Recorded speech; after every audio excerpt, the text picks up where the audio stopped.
అన్నదాత అన్నదాత మీ అన్నదాత చెమటోడ్చి ఆహారాన్నందించే రైతన్న అనునిత్యం నీ కండదండగా నిలిచే నేస్తం ఎవరన్నా అన్నదాత అన్నదాత మీ అన్నదాత.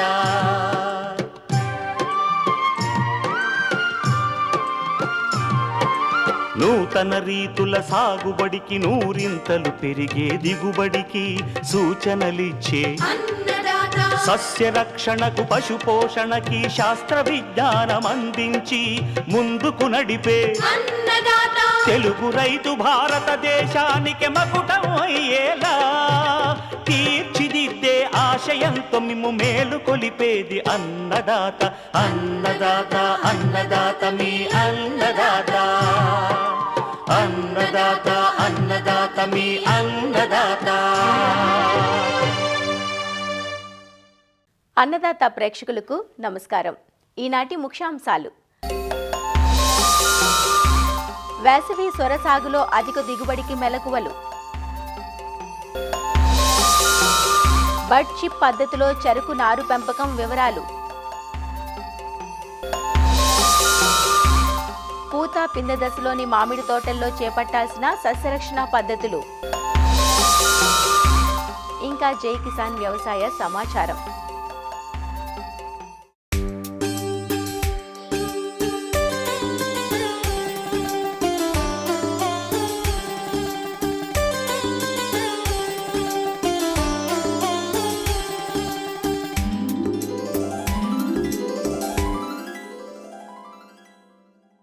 వేసవిలో నీటి శాతం ఎక్కువగా ఉండే తీగజాతి కూరగాయలైన సొర, బేరెలకు మంచి డిమాండ్ ఉంటుంది.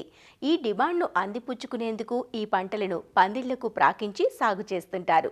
సొరను వేసవి పంటగా జనవరి నుంచి మార్చి మాసాల మధ్య దఫదఫాలుగా విత్తి సాగు చేస్తారు. విత్తిన 50 రోజుల నుంచి సొర కోతలు అంది వస్తాయి. సొర సాగులో సమస్యలు కూడా తక్కువే. అయితే కాయలు మంచి సైజ్, మంచి ఆకృతి సంతరించుకోవాలంటే నీటి తడుల్లో హెచ్చుతగ్గులు లేకుండా చూసుకోవడంతో పాటు వేసవి సాగులో కొన్ని మెలకువలు పాటించినట్లయితే ఎకరాకు 10 టన్నుల వరకు దిగుబడులు తీసుకునే అవకాశం ఉంటుంది. వేసవి సొర సాగులో పాటించాల్సిన మెలకువల గురించి శ్రీ కొండా లక్ష్మణ్ తెలంగాణ రాష్ట్ర ఉద్యాన విశ్వవిద్యాలయం రాజన్ నగర్లోని కూరగాయల పరిశోధన స్థానం శాస్త్రవేత్త డాక్టర్ లావణ్య నుంచి తెలుసుకుందాం. మన రాష్ట్రంలో ఈ సొర పంట దాదాపు 1000 హెక్టార్లలో సాగు చేస్తూ 11,000 మెట్రిక్ టన్నుల ఉత్పత్తిని కలిగి ఉంది. ఇక వాతావరణం విషయం చూసినట్లయితే ఇది ఉష్ణమండలి పంట. సొర సాగుకి పొడి మరియు వేడి వాతావరణం అనుకూలంగా ఉంటుంది. 25 నుంచి 30 డిగ్రీల ఉష్ణోగ్రత ఉన్న వాతావరణము అనుకూలంగా ఉంటుంది. నేలలు చూసినట్లయితే దాదాపు అన్ని నేలల్లో ఈ సొరని సాగు చేసుకోవచ్చు. ఉదజని సూచిక 5 నుంచి 7 ఉన్న నేలలు అనుకూలము. అలాగే ఈ నేలలు ఎర్ర మరియు గరప నేలలు, సారవంతమైన అలాగే మురుగునీరు పోయే వసతి గల నేలలు అన్నీ అనుకూలంగా ఉంటాయి. ఇందులో రకాలు చూసినట్లయితే మనకి IARI నుంచి విడుదల చేసిన రకాలలో మనకి Pusa summer prolific round, Pusa Naveen, Pusa Meghdoot, Pusa Manjari, Pusa Sandesh ఇలాంటి రకాలు IARI నుంచి విడుదల చేయబడ్డాయి. అలాగే IIHR బెంగళూరు నుంచి విడుదల చేయబడ్డ రకాలలో అర్కా బాహర్, అర్కా నూతన్, అర్కా శ్రేయాస్ వంటివి కూడా మనకి ఉన్నాయి. అలాగే IIVR Indian institute of vegetable research Varanasi నుంచి విడుదల చేయబడ్డ రకాలలో మనకి కాశీ కుందన్, కాశీ గంగా, కాశీ శ్రేయాస్ ఇట్లాంటి రకాలు కూడా మనకి అందుబాటులో ఉన్నాయి. ఇంకా రైతులు ఎక్కువగా మనం హైబ్రిడ్లను ఉపయోగించడం జరుగుతుంది. ఇందులో అధికంగా సాగులో ఉన్న హైబ్రిడ్లు చూసినట్లయితే వరద్, కీర్తి కూడా మనకి సాగులో ఉన్నాయని చెప్పుకోవచ్చు. విత్తన మోతాదు చూసినట్లయితే వేసవి పంటగా దీనికి 1.2 కేజీల నుంచి 1.6 కేజీల వరకు విత్తనం అనేది సరిపోతుంది. అదే హైబ్రిడ్ రకాలు తీసుకున్నట్లయితే 500 గ్రాముల నుంచి 700 గ్రాముల వరకు ఈ విత్తనం అనేది సరిపోతుంది. మొక్కల సాంద్రత చూసినట్లయితే మనము ఈ వేసవి కాలంలో అధిక సాంద్రతలో మనం మొక్కలు నాటుకోవాల్సి ఉంటుంది. కాబట్టి బోజలకి మధ్య మనము 2 నుంచి 2.5 మీటర్ల దూరం పాటించాల్సి ఉంటుంది. అలాగే మొక్కకి మధ్య 60 నుంచి 70 సెంటీమీటర్ల దూరం పాటిస్తూ ఒక పాదుకి 2 నుంచి 3 విత్తనాలు విత్తుకొని అవి మొలకెత్తిన తర్వాత పాదుకి 2 మొక్కలు ఉంచి మిగిలినవి పీకి వేయాల్సి ఉంటుంది. ఇక ఎరువుల యాజమాన్యం చూసినట్లయితే ఆఖరి దుక్కిలోనే మనము 10 టన్నుల పశువుల ఎరువుతో పాటు భాస్వరము 24 నుంచి 32 కేజీలు, అలాగే పొటాష్ 20 నుంచి 24 కేజీలు ఆఖరి దుక్కిలో వేసి కలియదున్నాల్సి ఉంటుంది. అలాగే 32 నుంచి 40 కిలోల నత్రజనిని 3 సమభాగాలుగా చేసి ఒక భాగం ఆఖరి దుక్కులో వేసి కలియదున్నాలి. అలాగే మిగిలిన 2 భాగాలు విత్తిన 30 రోజుల తర్వాత, అలాగే 50 నుంచి 55 రోజుల తర్వాత మనము పైపాటుగా మొక్కకి అందించాల్సి ఉంటుంది. ఆఖరి దుక్కిలో ఈ ఎరువులతో పాటు మనము జీవన ఎరువులైనటువంటి అజిటోబ్యాక్టర్ ఎజోస్పైరిలం లేదా ఫాస్ఫరస్ సాల్యుబలైజింగ్ బ్యాక్టీరియా ఈ ఎరువులో కలిపి 2 కేజీలు ఎకరానికి చొప్పున వేసి కలియదున్నాలి.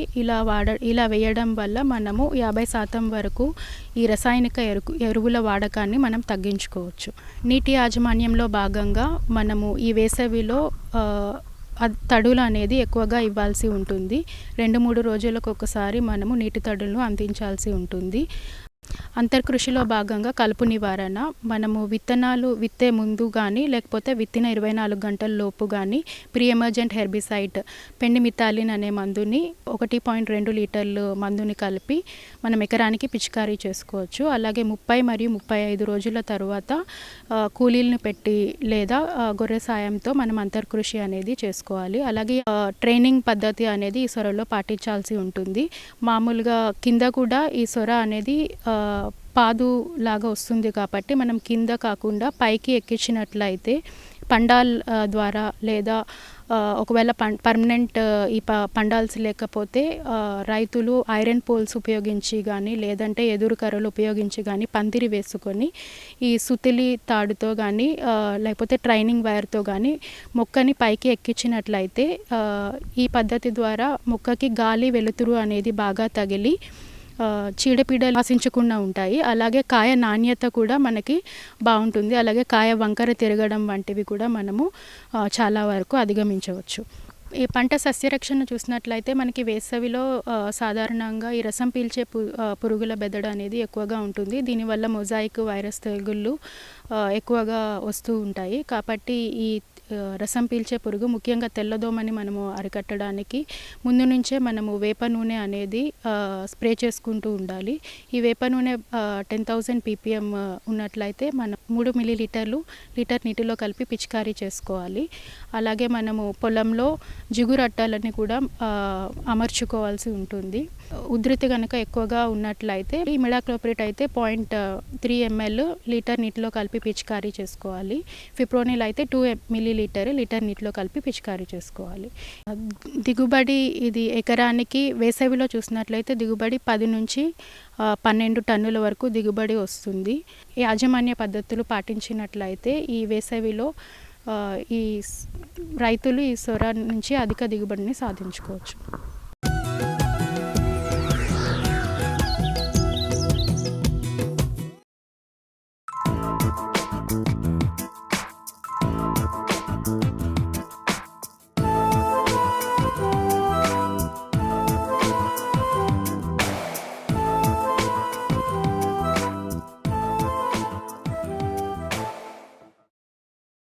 ఉభయ తెలుగు రాష్ట్రాల్లోని మామిడి తోటలు చాలా వరకు నిండు పూత పిందె దశలో ఉన్నాయి. ఈ దశలోనే రైతులు అప్రమత్తంగా వ్యవహరించాలి. ఇప్పటికే తోటల్లో పొంచి ఉన్న తేనె మంచుతో పాటు బూడిద తెగులు, ఆకుమచ్చ తెగుళ్ల తాకిడి మరింత పెరిగే ఆస్కారం ఉంది. వీటి నివారణకు తప్పక సస్యరక్షణ చర్యలు చేపట్టాల్సి ఉంటుంది. వీటి నివారణతో పాటు అధిక దిగుబడికి ప్రస్తుతం పూత పిందె దశలో ఉన్న మామిడి తోటల్లో చేపట్టాల్సిన సస్యరక్షణ చర్యలు వివరిస్తున్నారు ఆచార్య ఎన్జీ రంగా వ్యవసాయ విశ్వవిద్యాలయం, పార్వతీపురం, మన్యం జిల్లా రస్తాకుంటాబాయి కృషి విజ్ఞాన కేంద్రం శాస్త్రవేత్త డాక్టర్ శ్రీనివాసరాజు. మామిడిని ఆశించే పురుగుల్లో అతి ముఖ్యమైనది తేనెమంచి పురుగు. ఈ తేనెమంచి పురుగు మామిడి తోటల్లో సంవత్సరం పొడవునా ఉంటుంది. కానీ దీని ఉధృతి మాత్రం ఇప్పుడు నవంబర్, డిసెంబర్, జనవరి, ఫిబ్రవరి, మార్చి వరకు చాలా ఎక్కువగా ఉంటుంది. ఇది త్వరితగతిన 14 నుంచి 21 రోజుల్లో దాని జీవిత చక్రాన్ని కంప్లీట్ చేసుకొని మామిడిని చిగురు దశలో కానీ అదేవిధంగా పూత, పూరెమ్మలు, పిందె దశల్లో రసాన్ని పీల్చి జిగురు లాంటి పదార్థం రావడం వల్ల దానికి క్యాప్టోనియం అనే మనకి శిలీంధ్రము ఆశించి కిరణజన్య సంయోగక్రియ సక్రమంగా జరగకుండా మనకి దిగుబడులు చాలా తక్కువ రావడం జరుగుతుంది. అదే మరి ఎక్కువగా మనకి నడితే ఈ పూత, పిందె అదేవిధంగా అన్నీ కూడా రాలిపోవడానికి ఆస్కారం ఎక్కువగా ఉంటుంది. ఈ తేనె మంచి పురుగుని నివారించడానికి మొదటి దశలోనే పూమొగ్గ వచ్చే దశలోనే డైమిథియేట్ అనే మందును 2 ml per లీటర్ నీటికి కలిపి పిచికారీ చేయాలి. ఇవి ఎక్కువగా ఉన్నట్టయితే లాంబ్డా సైలోథ్రిన్ మందు 0.6 ml ఒక లీటర్ నీటికి, లేదంటే ఈ ఇమిడాక్లోపిడ్ అనేది 0.3 ml ఒక లీటర్ నీటికి, థయోమెథాక్సమైన్ మందు 0.3 grams ఒక లీటర్ నీటికి, లేదా ఇంకా ఎక్కువ ఉన్నట్టే ఈ బుప్రొఫెజిన్ అనే మందు 1 లేదా 2 ml ఒక లీటర్ నీటికి కలిపి మనం దశల వారీగా మార్చుకొని 15 రోజుల నుంచి 20 రోజుల వ్యవధిలో మనం స్ప్రే చేసినట్టయితే ఈ తేనె మంచి పురుగులను మనం సమర్థవంతంగా నివారించవచ్చు. దీంతో పాటు అతి ముఖ్యమైనది ఏంటంటే తెగుళ్ళు చూసుకున్నట్టయితే గూడు తెగులు అనేది సుమారుగా మనకి అన్ని మామిడి తోటల్లో అన్ని రకాలలో కూడా ఆశిస్తుంటుంది. ఈ బూడిద తెగులు అనేది సాధారణంగా మనకి పూల రెమ్మల మీద, పూల మీద, అదేవిధంగా కొత్తగా వచ్చే పిందెల మీద ఆశించి మనకి నష్టపరుస్తుంటుంది. తెల్లటి బూడిద లాంటి పదార్థం అనేది ఏర్పడుతుంది. ఇది ఎక్కువగా అయినట్టయితే మొత్తం పూతంతా మాడిపోయినట్లు అనిపిస్తుంది. సో దీన్ని నివారించడానికి ఏం చేస్తామంటే మనం వెటబుల్ సల్ఫేట్ నీటిలో కరిగే గంధకమును 3 గ్రాములు ఒక నీటికి కలిపి పిచికారీ చేయాలి. అదే కాకుండా ట్రైడోమార్ఫ్ అనే మందును అయితే 1 ml లేదా హెక్సాకోనజోల్ అనే మందును 2 ml కలిపి పిచికారీ చేసుకున్నట్లయితే మనం దీన్ని సమర్థవంతంగా నివారించవచ్చు. ఈ మచ్చ తెగులు ఏంటంటే మనకు ముఖ్యంగా ఏంటంటే ఈ మామిడిలో ఆకులపైన గోధుమ రంగుల మచ్చలు ఏర్పడతాయి. అది చివరికి ఎండిపోయి మొత్తం అంతా కూడా రాలిపోవడం జరుగుతుంది. ఇది పూల మీద, పూ రెమ్మల మీద, అదేవిధంగా కాయ మీద, పిందెల మీద నల్లటి మచ్చలు అనేవి ఏర్పడతాయి. దీని నివారణకి ఏంటంటే మనం హెక్సాకోనజోల్ అనే మందును 2 ml ఒక లీటర్ నీటికి పిచికారీ చేయాలి. ఇది కాకుండా క్లోరోథాలిన్ అనే మందును కూడా 2 గ్రాములు ఒక లీటర్ నీటికి పిచికారీ చేసుకోవాలి. అంతేకాకుండా ఇంకోటి ఎవరైతే స్ప్రే చేస్తారో ఈ స్ప్రే చేసినప్పుడు మనం ఏం చేయాలంటే ముఖ్యంగా పూలు బాగా విచ్చుకున్న తర్వాత ఆ స్ప్రేని మాత్రం మనం మధ్యాహ్నం సమయంలో చేసినట్టయితే ఏవైతే పరాగ సంపర్కం ఉపయోగపడతాయో ఈ హౌస్ ఫ్లైస్ అనేవి దాని డైరెక్ట్ కాంటాక్ట్ రావు కాబట్టి దిగుబడులు పెరగడానికి ఎక్కువ ఆస్కారం ఉంటుంది.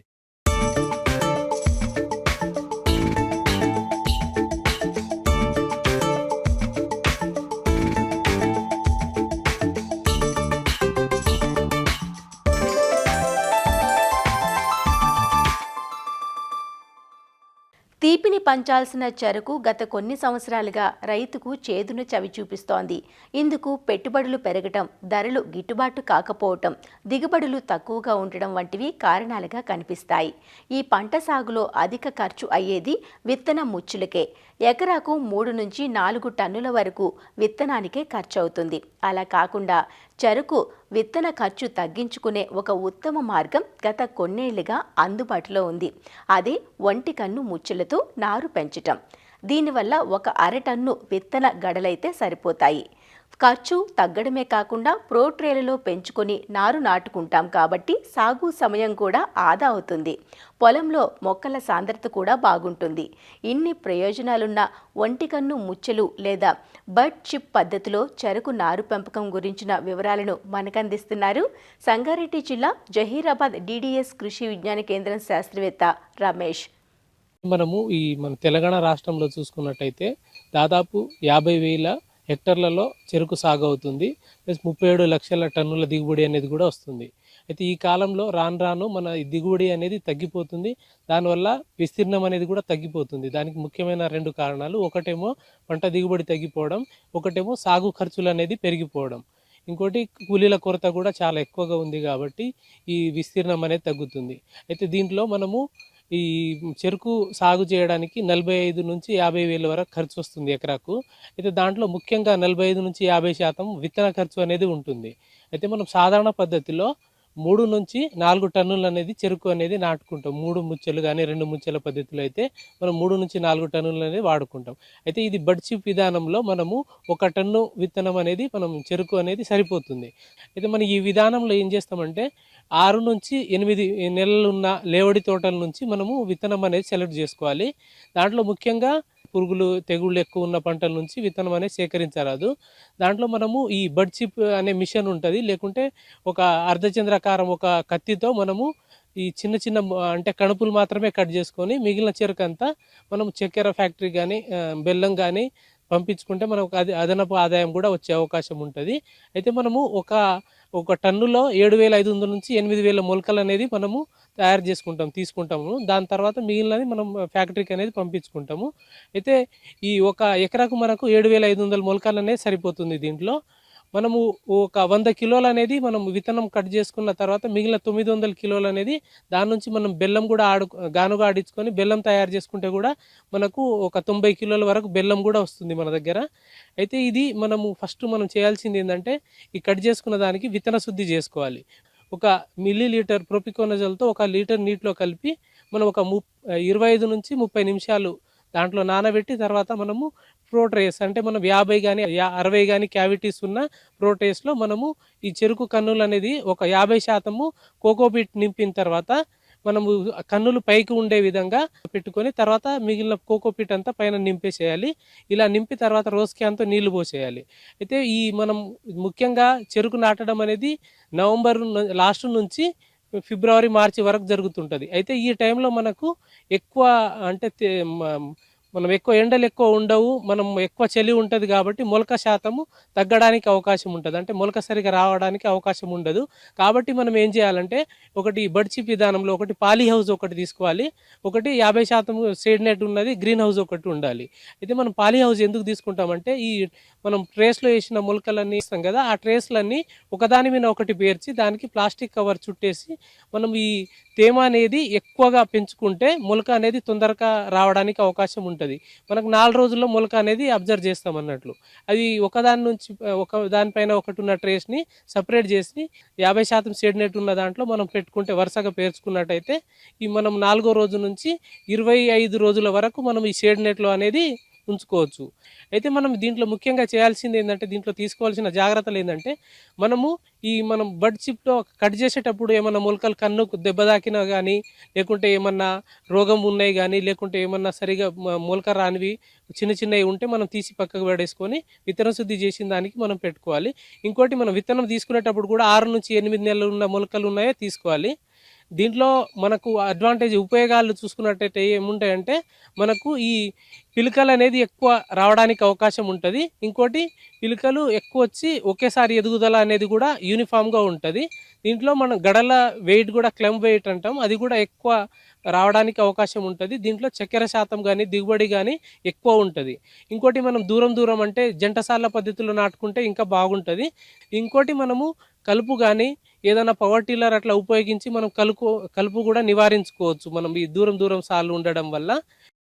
ఈ విధంగా పాటించడం వల్ల మనం ఏంటంటే ఇప్పుడు 1 టన్నుకు మనకు రైతు దగ్గర 3.5 నుంచి 4 వేలు అనేది ఖర్చు వస్తుంది. అంటే మనం 3 నుంచి 4 టన్నులు అన్నా కూడా విత్తనం ఖర్చే మనకు 15-16 వేలు అనేది అవుతుంది. దీంట్లో మనం 1 టన్నే కాబట్టి 4 వేలు వేసుకున్నా కూడా దానికి ప్రోట్రేస్కు ఒక 2 వేలు వేసుకున్నా కూడా ఒక 1000 రూపాయలు అనేది మనము కోకోపీటు మనం 7,000 రూపాయల్లో మనం ఎకరాకు కావాల్సిన మొలకలు అనేది తయారు చేసుకుంటాం. ప్లస్ ఈ మొలకలు కూడా అన్ని యూనిఫామ్గా మనకు మొలకొచ్చి దృఢంగా ఉండి మనం చేనులో కూడా మంచి దిగుబడి వచ్చే అవకాశం ఉంటుంది. ఇంకోటి మనం చేనులో కూడా 1 నెల అనేది పంట కాలం అనేది కూడా తగ్గించుకోవచ్చు. కన్నులు తీసిన తర్వాత మిగిలినది మనం బెల్లం ఆడించుకుంటే కూడా మనకు 1000 కిలోలు చెరుకు పంపిస్తే దాంట్లో మనకు 90 నుంచి 100 కిలోలు అని బెల్లం కూడా వస్తుంది. 80 రూపాయల చొప్పున మనం బెల్లం అమ్ముకుంటే కూడా మనకు ఈ విత్తనం తయారు చేసిన ఖర్చు అంతా దాంట్లో వెళ్ళిపోతుంది. మనకు రైతులు ఈ విధంగా పాటించి యాజమాన్య పద్ధతులు పాటిస్తే మనకు సాగు ఖర్చులు తగ్గి దిగుబడులు అనేది పెరుగుతాయి. దీంతోపాటు మనం అదనపు ఆదాయం కూడా రావడానికి అవకాశం ఉంటుంది.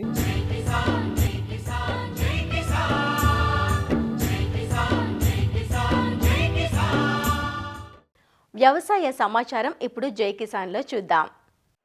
వ్యవసాయ రంగంలో ఏపీ రాష్ట్ర ప్రభుత్వం అనుసరిస్తున్న సాంకేతికత వినియోగం, ఏఐ ఆధారిత రైతు సేవలను gates foundation chairman bill gates, ముఖ్యమంత్రి చంద్రబాబు, లోకేష్లతో కలిసి స్వయంగా పరిశీలించారు. ఉండవల్లి సీఎం క్యాంపు కార్యాలయం సమీపంలోని వ్యవసాయ క్షేత్రాన్ని సందర్శించిన గేట్స్కు రైతుల్లో సాంకేతిక వినియోగాన్ని పెంచే కార్యక్రమాలపై వ్యవసాయ శాఖ ఉన్నతాధికారులు వివరించారు. వ్యవసాయం, అనుబంధ రంగాల్లో దిగుబడి పెంపు, సాగు ఖర్చు తగ్గింపుపై ప్రభుత్వం తీసుకున్న చర్యలను తెలిపారు. నాణ్యమైన పంట ఉత్పత్తుల ఎగుమతులకు ప్రత్యేక కార్యాచరణ అవలంబించి రైతులకు అధిక ఆదాయం వచ్చేలా ప్రయత్నిస్తున్నట్లు చెప్పారు. ఇటీవల ముఖ్యమంత్రి ప్రారంభించిన ఏపీ ఏఐఎంఎస్ యాప్ వివరాలను మహిళా రైతులు బిల్గేట్స్ కు వివరించారు. ఈ యాప్ ద్వారా ఏ పంటలు పండించాలి, సాగునీటి నిర్వహణ, నేల స్వభావం, ధరలు, మార్కెట్ సమాచారం, పురుగుమందుల నియంత్రణ వంటి విషయాలు సులభంగా తెలుసుకుంటున్నామని చెప్పారు. ఇది ఏపీఎంఎస్ అనేది యాప్ గురించి మాట్లాడారు. అదంటే మన అరితోటకి, మన మొక్కజొన్నకి కీడ పురుగులు ఉంటాయి కదా, ఆ కీడ పురుగుల గురించి ఇది ఎందుకు వస్తాయి, ఏంది డిసీజెస్, దాని గురించి మాట్లాడాం. బాగుంది యాప్, చాలా ఇప్పుడే డెవలప్ అవుతుంది. అది ఇంతకుముందు పొలంలో పంట వేసినప్పుడు ఏదైనా చీడపీడలు వచ్చినా కానీ మీరు చూసుకొని చెక్ చేసుకొని పొలం వచ్చి చూసుకొని మందులు స్ప్రే చేసుకునేవాళ్ళు. ఇప్పుడు రైతుల కోసం కొత్తగా ఏపీఐఎంఎస్ యాప్ అందుబాటులోకి తీసుకొచ్చారు. ఈ యాప్లో మనకి ఏ ఒక్క పురుగులు తెగులు ఉన్నా కానీ మనకి ముందస్తుగానే అలర్ట్ చూపిస్తుంది. ఈ ఏపీఐఎంఎస్ యాప్ అనేది మన ఆధార్ కార్డుతో మనం లాగిన్ అవుతాము. లాగిన్ అవ్వగానే మన పేరు, మన డీటెయిల్స్ వచ్చేస్తాయి. మనకున్న పొలాలు, సొంతం అయితే సొంతం, కౌలు చేయించుకున్న అన్ని క్రాప్ బుకింగ్ అన్ని దీనిలో చేయించుకోవచ్చు. బిల్ గేట్స్ గారు మీకు ఇప్పుడు ఈ పొలంలో మీకు తెగులు ఉన్నదని ఎలాగ కనిపెడుతున్నారు. ఏఐ ద్వారా వచ్చిన ఏపీఐఎంఎస్ యాప్ వల్ల మీకు దీనివల్ల ఎలాగ అనిపిస్తుంది ఏంటి, తక్కువ టైంలో మాకు పంట నష్టపోకుండా ఈ వైరస్కి ఏమి మందు కొట్టాలి ఏంటనేది యాప్లో త్వరగా చూపిస్తుంది మనకి. మాకు చాలా సంతోషంగా ఉంది. బిల్ గేట్స్ గారు అరటి తోట బాగుంది, మంచి గుడ్ చెప్పారు. బిల్ గేట్స్ సమక్షంలోనే రైతులు ఏఐ టూల్ ఉపయోగించి వ్యాధి సోకిన మొక్క ఫోటో తీసి అప్లోడ్ చేశారు. ఆ వ్యాధిని ఏఐ గుర్తించి నివారణ సూచనలు అందించింది. అనంతరం డ్రోన్ సేవను బుక్ చేయగా మొక్కకు వ్యాధి వ్యాపించిన చోట డ్రోన్ స్ప్రే చేసింది. ఇది స్వయంగా చూసిన బిల్ గేట్స్ రైతులకు ఏఐ, అగ్రిటెక్ సేవలు అత్యద్భుతంగా అందిస్తున్నారంటూ రాష్ట్ర ప్రభుత్వాన్ని ప్రశంసించారు. వ్యవసాయ క్షేత్రానికి చేరుకున్న బిల్ గేట్స్, చంద్రబాబు, నారా లోకేష్లకు మహిళా రైతులు ఆత్మీయంగా స్వాగతం పలికారు. సాధారణంగా మన రైతు సోదరులు ఏం చేస్తూ ఉంటారంటే పురుగు ఉన్నా లేకపోయినా కూడా 2-3 సార్లు పిచికారీ మందు చేయడం జరుగుతుంది. దానివల్ల దాదాపు 2,000 నుంచి 3,000 రూపాయలు ఖర్చు చేసుకుంటున్నారు. అదే కాకుండా వాతావరణం కలుషితం అయిపోతుంది.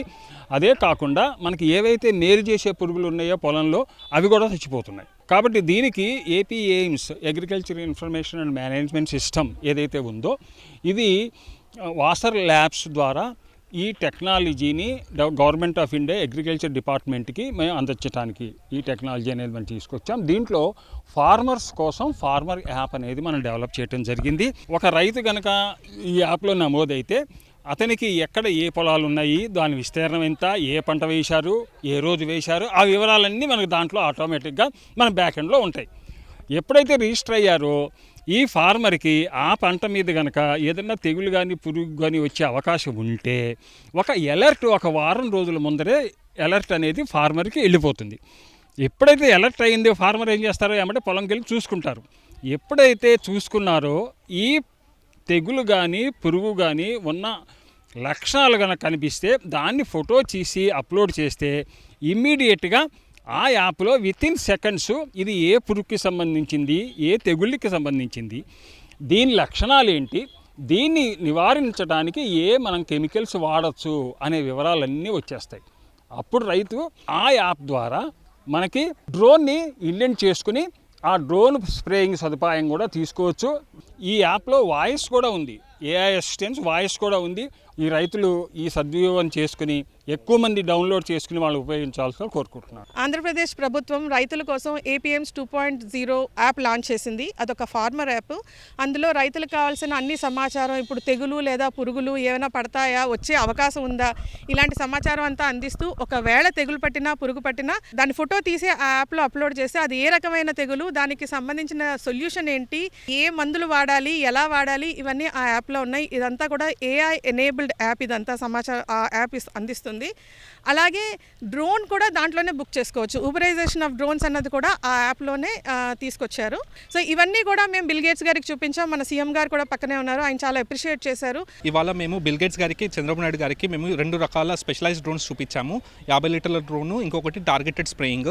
టార్గెటెడ్ స్ప్రేయింగ్ మొదటిసారి ఇండియాలో ఇది పంటల మన ప్లాంటేషన్ క్రాప్స్ మీద ఆయిల్ పామ్ కానీ, కోకోనట్ కానీ, అరకనట్ కానీ లాంటి మీద స్ప్రే చేస్తుంది. ఎల్లో కలర్ డ్రోన్ మీరు చూస్తున్నట్టయితే. ఇంకో పెద్ద డ్రోన్ ఏంటంటే 50 లీటర్స్ 30 లీటర్స్ డ్రోన్స్. ఇవి ఏంటంటే మనకి ఈ ప్లాంటేషన్ క్రాప్స్లో ఎక్కువ లీటర్లు సెంట్రిఫ్యూగల్ నాజిల్స్తో స్ప్రే చేశారు. ఇద్దరు బిల్ గేట్స్ గారు, చంద్రబాబు గారు డెమో చూశాక చాలా నచ్చింది వాళ్ళకి. డ్రోన్ టెక్నాలజీ ద్వారా అవసరమైన ప్రాంతానికే స్ప్రే చేసి లక్షిత విధానం పంటను రక్షించడంలో సమర్థంగా పనిచేస్తుందని వ్యవసాయ శాస్త్రవేత్తలు తెలిపారు. నిరక్షరాస్య రైతులు సైతం ఆడియో సందేశాల ద్వారా యాప్ వినియోగిస్తున్న తీరు బిల్ గేట్స్ ను ఆకట్టుకుంది. సస్య రక్షణ చర్యల నుంచి మార్కెట్ అనుసంధానం వరకు డిజిటల్ పరిష్కారాలు గ్రామీణ స్థాయిలో ఫలితాలివ్వడం రాష్ట్ర వ్యవసాయ విధానానికి బలం చేకూర్చిందని ఆయన అభిప్రాయపడ్డారు. మరిన్ని విభిన్నాంశాలతో రేపటి అన్నదాతలో మళ్ళీ కలుసుకుందాం. నమస్కారం. అన్నదాతలు తమ సందేహాలు, సమస్యలను 1800-425-4085 టోల్ ఫ్రీ నంబర్లో ఉదయం 10 నుంచి 11 గంటల మధ్య పని దినాలలో సంప్రదించగలరు. ఈ కార్యక్రమాన్ని యూట్యూబ్లో www.youtube.com/అన్నదాత ఈటీవీ లింక్ ద్వారా వీక్షించవచ్చు.